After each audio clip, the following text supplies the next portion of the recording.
And at times this is joined by a reflexive suspicion of America, the world's sole military superpower. Yet the world must remember that it was not simply international institutions, not just treaties and declarations, that brought stability to a post-World War II world. Whatever mistakes we have made, the plain fact is this: the United States of America has helped underwrite global security for more than 6 decades with the blood of our citizens and the strength of our arms.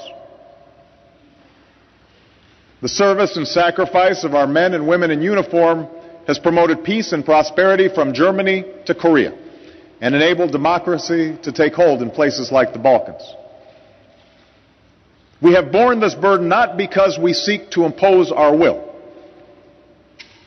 We have done so out of enlightened self-interest, because we seek a better future for our children and grandchildren, and we believe that their lives will be better if others' children and grandchildren can live in freedom and prosperity.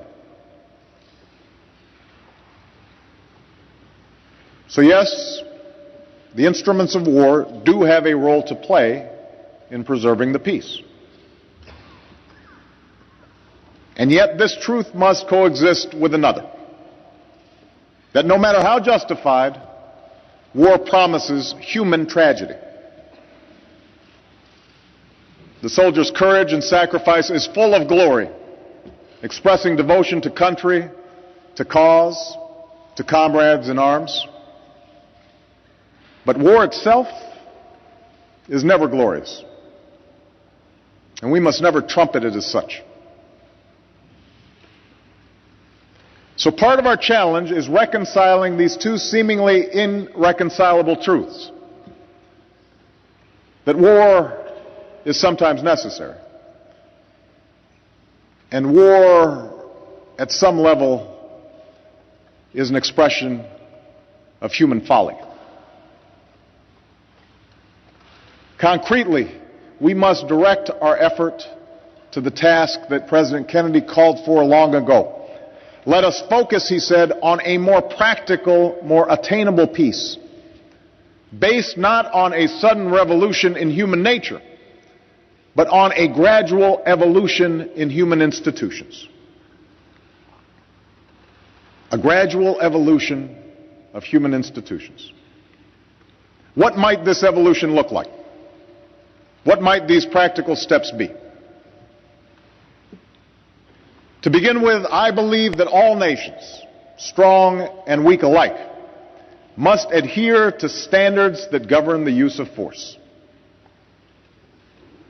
I, like any head of state, reserve the right to act unilaterally if necessary to defend my nation. Nevertheless, I am convinced that adhering to standards, international standards, strengthens those who do, and isolates and weakens those who don't. The world rallied around America after the 9/11 attacks and continues to support our efforts in Afghanistan because of the horror of those senseless attacks and the recognized principle of self-defense. Likewise, the world recognized the need to confront Saddam Hussein when he invaded Kuwait, a consensus that sent a clear message to all about the cost of aggression. Furthermore, America, in fact no nation, can insist that others follow the rules of the road if we refuse to follow them ourselves. For when we don't, our actions appear arbitrary and undercut the legitimacy of future interventions, no matter how justified. And this becomes particularly important when the purpose of military action extends beyond self-defense or defense of one nation against an aggressor. More and more, we all confront difficult questions about how to prevent the slaughter of civilians by their own government, or to stop a civil war whose violence and suffering can engulf an entire region. I believe that force can be justified on humanitarian grounds, as it was in the Balkans or in other places that have been scarred by war. Inaction tears at our conscience and can lead to more costly intervention later. That's why all responsible nations must embrace the role that militaries with a clear mandate can play to keep the peace. America's commitment to global security will never waver, but in a world in which threats are more diffuse and missions more complex, America cannot act alone. America alone cannot secure the peace. This is true in Afghanistan. This is true in failed states like Somalia, where terrorism and piracy is joined by famine and human suffering. And sadly, it will continue to be true in unstable regions for years to come.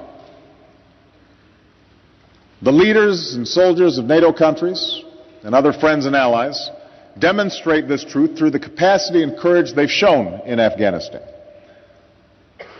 But in many countries, there is a disconnect between the efforts of those who serve and the ambivalence of the broader public. I understand why war is not popular, but I also know this: the belief that peace is desirable is rarely enough to achieve it. Peace requires responsibility. Peace entails sacrifice. That's why NATO continues to be indispensable. That's why we must strengthen UN and regional peacekeeping and not leave the task to a few countries. That's why we honor those who return home from peacekeeping and training abroad, to Oslo and Rome, to Ottawa and Sydney, to Dhaka and Kigali. We honor them not as makers of war, but as wagers of peace.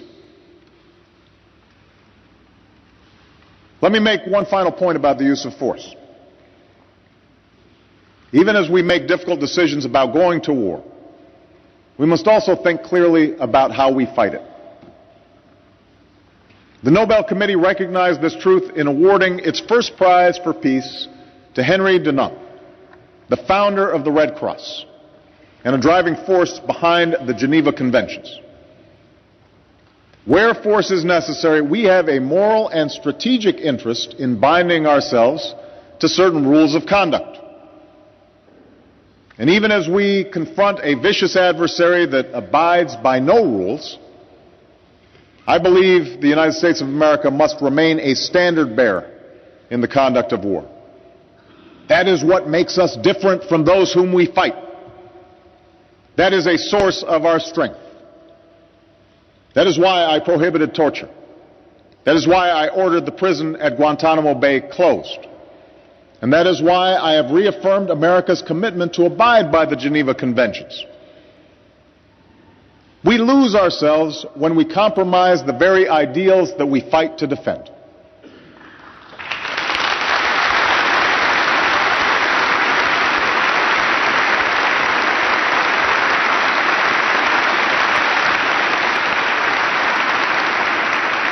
And we honor those ideals by upholding them, not when it's easy, but when it is hard. I've spoken at some length to the question that must weigh on our minds and our hearts as we choose to wage war. But let me now turn to our effort to avoid such tragic choices and speak of 3 ways that we can build a just and lasting peace. First, in dealing with those nations that break rules and laws, I believe that we must develop alternatives to violence that are tough enough to actually change behavior. For if we want a lasting peace, then the words of the international community must mean something. Those regimes that break the rules must be held accountable. Sanctions must exact a real price. Intransigence must be met with increased pressure, and such pressure exists only when the world stands together as one. One urgent example is the effort to prevent the spread of nuclear weapons and to seek a world without them. In the middle of the last century, nations agreed to be bound by a treaty whose bargain is clear. All will have access to peaceful nuclear power.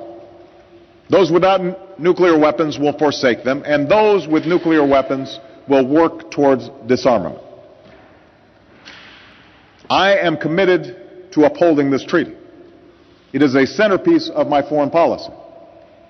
And I'm working with President Medvedev to reduce America and Russia's nuclear stockpiles.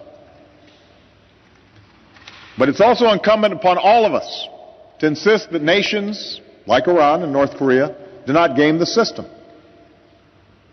Those who claim to respect international law cannot avert their eyes when those laws are flouted.